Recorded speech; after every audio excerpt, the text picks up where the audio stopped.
African cup of নেশনসের উদ্বোধনী ম্যাচে জিম্বাবুয়ের বিপক্ষে রোমাঞ্চকর জয় পেয়েছে মিশর।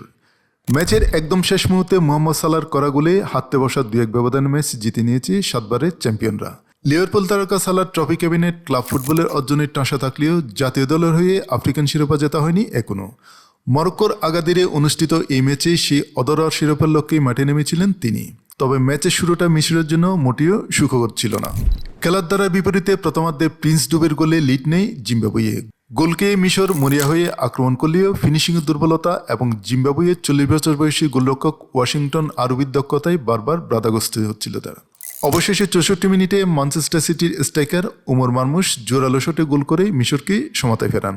ম্যাচ যখন ড্রয়ের দিকে এগোচ্ছিল ঠিক তখনই অতিরিক্ত সময়ে ডিবক্সের ভেতর আলগা বল খুঁজে পান সালাহ। ঠান্ডা মাথায় নিকুট টুকায় বল জালে পাঠিয়ে দলের জয় নিশ্চিত করেন এই মিশরীয় রাজা। আগামী শুক্রবার গ্রুপ বি এর দ্বিতীয় ম্যাচে দক্ষিণ আফ্রিকার মুখোমুখি হবে মিশর।